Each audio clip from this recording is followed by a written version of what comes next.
Hello दोस्तों, आज के वीडियो में इतनी सारी काम की बातें हैं जो शायद आज से पहले आपने कहीं किसी वीडियो में नहीं देखी होंगी, ना ही इनका सोल्यूशन कभी पाया होगा। ऐसे छोटे छोटे उपाय जिनका सोल्यूशन आज आप मेरी इस वीडियो में पाने वाले हैं। बहुत ही अच्छी वीडियो है, तो पूरे वीडियो को ध्यान से देखिएगा और वीडियो पसंद आने पर चैनल को सब्सक्राइब जरूर करिएगा। हमारी जो आज की पहली टिप है वो है सुई को लेकर।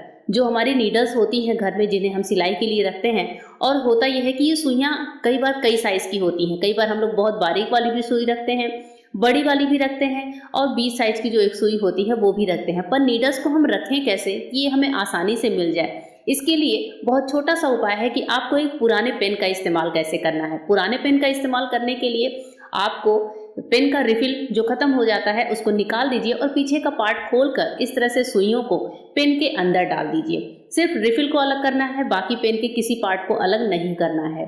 और उसके बाद से सारे नीडल्स को अपने पेन में डाल दीजिए। घर में जितनी भी नीडल्स हैं आप इस तरह से एक साथ इनको असेंबल करके रख सकते हैं। पेन के पीछे वाली लिड को लगा दीजिए और ये पेन आसानी से आपके थ्रेड बॉक्स में आ जाएगा, या फिर कहीं पर भी आप इसको रख सकते हैं। और ये सबसे बड़ी बात कि बच्चों के हाथ नहीं आएगा। बच्चे इस तरह के रिफिल यानी कि इस तरह की पेन को खोल भी नहीं पाते हैं, तो बच्चों से भी बचत रहेगी, साथ ही आपको सारी नीडल्स एक जगह पर भी मिल जाएंगी। होप करती हूँ टिप पसंद आई होगी। नेक्स्ट टिप है हमारी इस तरह की नेल पॉलिश की किसी भी बॉटल को लेकर। जब बॉटल का ढक्कन एकदम टाइट हो जाता है, इसे खोलना बहुत मुश्किल होता है, क्योंकि अंदर नेल पेंट जो होता है वो कभी कभी जम जाता है और ये ढक्कन को इतना टाइट कर देता है कि हम सोचते हैं कि इसको कैसे खोलें। आज मैं आपको नेल पॉलिश की बोतल को, जो ढक्कन होता है जो टाइट हो जाता है, उसको खोलने का बहुत ही सिंपल सा उपाय आपके साथ शेयर कर रही हूँ, जिसे आप बहुत आसानी से ट्राई कर सकते हैं। आपको अपने घर के किसी भी दरवाजे के पास जाना है। दरवाजे और दरवाजे की जो चौखट होती है, दोनों के बीच का जो स्पेस होता है, वहां पर आपको नेल पॉलिश के ढक्कन को हल्का सा होल्ड कर देना है। और उसके बाद से नेल पॉलिश का जो पीछे वाला पार्ट है, यानी कि नेल पेंट का जो डिब्बा होता है, उसको पकड़कर हमें इस तरह से टाइटली हल्का सा ट्विस्ट देना है। जैसे ही हम ट्विस्ट देंगे तो नेल पॉलिश की ढक्कन जो है बोतल को छोड़ देगी और आप देखेंगे कि कितनी आसानी से ये नेल पॉलिश की बोतल जो है ओपन अप हो जाती है। इस तरह से आपके पास कोई भी बोतल हो, चाहे नेल पॉलिश की हो, चाहे इस तरह की कोई भी बोतल हो जो जकड़कर बंद हो गई है, हम अपने डोर की मदद से खोल सकते हैं। होप करती हूँ टिप पसंद आई होगी। और आपको आज की वीडियो में कौन सी टिप सबसे ज्यादा पसंद आई है, कमेंट करके बताते रहिएगा। नेक्स्ट टिप है इस तरह के जिप लॉक वाली पॉलीथीन को लेकर। जिप लॉक की पॉलीथीन कभी नमकीन वाली होती है, कभी हम सब्जियों को स्टोर करने के लिए जिप लॉक वाली पॉलीथीन रखते हैं। जिप लॉक वाली पॉलीथीन मोस्टली होता यही कि साइज में काफ़ी ज़्यादा बड़ी होती है, और किसी किसी दिन ऐसा होता है कि हमें जिप लॉक हमारे पास एक ही होता है लेकिन चीज़ें हमें दो स्टोर करनी होती हैं। तो ऐसे टाइम पर आपको जिप लॉक को दो पार्ट में करने का बहुत अच्छा सा उपाय बताने जा रही हूँ। आपको एक जिपलॉक की पॉलीथीन लेनी है और एक नाइफ को हल्का सा गरम कर लेना है, और बीच से जिपलॉक के ऊपर वाले पार्ट से ही आपको पॉलीथीन में देना है एक कट। और ये कट देते ही हमारी जिपलॉक की जो पॉलीथीन है वो दो पार्ट में कट हो जाएगी। अगर ये एक बार में नहीं कटती तो नाइफ को थोड़ा सा दोबारा आप घुमा लीजिए, और इसके बाद से हमारी जो पॉलीथीन कट जाएंगी वो हमारी दो पॉलीथीन बन जाएंगी। तो ऊपर का जिपलॉक भी नहीं कटेगा, और जब इस जिपलॉक को खोलते हैं तो हमारी ये लंबे में एक जिपलॉक पॉलीथीन रेडी हो जाएगी। तो इसमें आप मिर्ची, अदरक या फिर इस तरह की कोई भी छोटी छोटी चीज़ें हैं जैसे धनिया वगैरह होती है, या फिर कोई ड्राई आइटम भी जो आप स्टोर करते हैं, तो दो तरीके के आइटम आप एक साथ एक जिपलॉक में स्टोर कर सकते हैं। अगर आपको लगे कि जिपलॉक कहीं से खुला हुआ है तो वापस से आप गर्म नाइफ से उस जगह पर हल्का सा प्रेशर डाल दीजिए। जिपलॉक पॉलीथीन जो है अच्छे से टाइटली बंद हो जाएगी। होप करती हूँ टिप पसंद आई होगी। अब जो हमारे इस तरह के लिड होते हैं दोस्तों, स्पेशली डोंगा के या फिर किसी नॉन स्टिक का जो बर्तन होता है उसके साथ इस तरह की लिड्स आती हैं। पर ये जो लिड्स का जो ऊपर का ये हैंडल पार्ट होता है जिसको पकड़कर हम लोग इसको उठाते हैं, ये कभी कभी इतने ज़्यादा बड़े साइजेस के होते हैं कि जब हम इन्हें अपने किचन कैबिनेट्स में रखते हैं तो ये स्पेस बहुत ज़्यादा लेते हैं।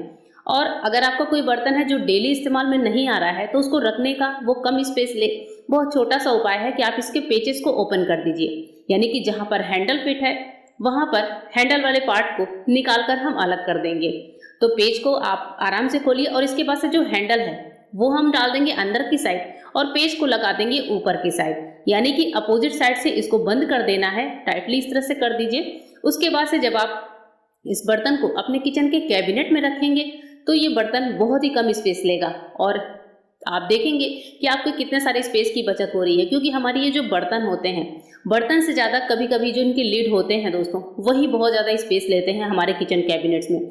तो मेरे भी एक पूरी किचन की कैबिनेट इस तरह के बर्तनों और उनके ढक्कनों से होती है, तो मैं जब स्टोर करती हूँ तो ये वाला तरीका ट्राई कर लेती हूँ। नेक्स्ट टिप है इस तरह की पॉलिथीन्स को लेकर। हमारे घर में अक्सर सब्जी के थ्रू या फिर ग्रोसरी आइटम जो हम लोग मंगाते हैं उसमें इस तरह की पॉलिथीन्स बहुत सारी आती हैं, तो हम इन्हें रख लेते हैं छोटे छोटे इस्तेमाल के लिए। कभी कुछ कचरा करके फेंकना है, कभी कुछ ही कोई गीला कूड़ा होता है वो हम इसमें डालकर फेंकते रहते हैं या चीज़ों को स्टोर भी करते रहते हैं। इस तरह की पॉलिथीन्स हर गृहिणी के किचन में होती हैं। इस तरह की पॉलिथीन्स को स्टोर कैसे करें कि ये देखने में भी अच्छी लगे, साथ ही जो इस तरह से उड़ती रहती हैं इधर उधर घर में किसी भी कोने में पड़ी होती हैं, तो आप इनको ऑर्गेनाइज करके कैसे रखें। आपको हर पॉलीथीन को पहले अच्छे से सीधा कर लेना है।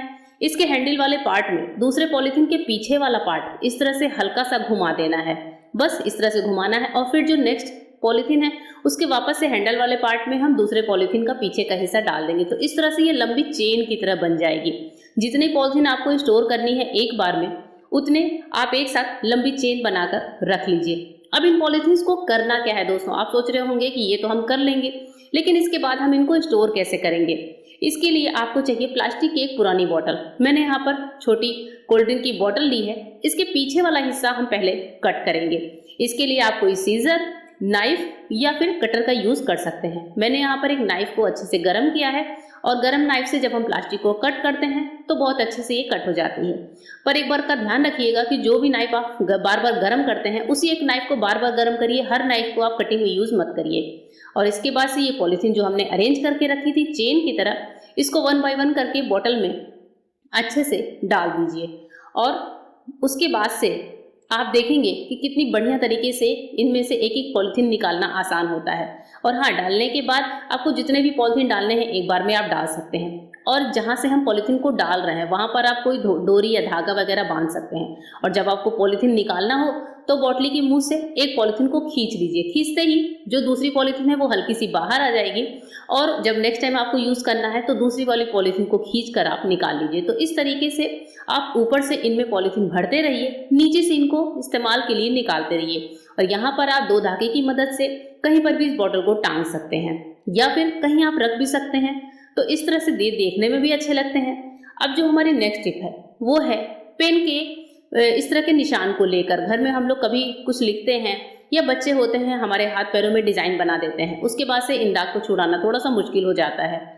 तो मैं इसके लिए बहुत छोटा सा उपाय बताती हूँ। जब भी आपके हाथों में पेन का दाग लग जाए या आपके बच्चों के हाथों में पेन का दाग लग जाए तो आपको लेना है कोई सा भी टूथपेस्ट, जो भी आपके घर में इस्तेमाल हो रहा हो करंट टाइम में, वही टूथपेस्ट आप ले लीजिए। और ये जो पेन के दाग होते हैं देखने में काफ़ी ज़्यादा बुरे भी लगते हैं, तो किसी भी कलर के पेन का दाग हो आप इस ट्रिक से छुड़ा सकते हैं। पेस्ट को पेन के दाग पर इस तरह से हल्के से रब कर लीजिए। रब करके हम इसे 2 मिनट के लिए छोड़ देंगे और थोड़ा सा पानी लेकर, और इसको जितना आपको लगे कि दाग ज़्यादा गहरा है तो थोड़ी देर तक रब कर लीजिए, और दाग अगर हल्का है तो थोड़ी देर ही रब करते ही, मतलब 30 से 40 सेकंड रब करते ही आप देखेंगे कि पेन का सारा दाग छूटकर निकल चुका है। मैं आपको अपने हाथ दिखाती हूँ, पेन का सारा दाग निकल चुका है। इस तरह से पेन की इंक कहीं पर भी लग जाती है तो आप पेस्ट से उसको छुड़ा सकते हैं। स्किन के किसी भी पार्ट में पेन के दाग को इस तरीके से छुड़ा लीजिए। होप करती हूँ दोस्तों कि ये पूरी वीडियो आज की आपको पसंद आई होगी, और कौन सी ट्रिक सबसे ज़्यादा पसंद आई है कमेंट करके बताना बिल्कुल मत भूलिएगा। फिर मिलती हूँ मेरे नए वीडियो में, तब तक के लिए गुड बाय, थैंक यू।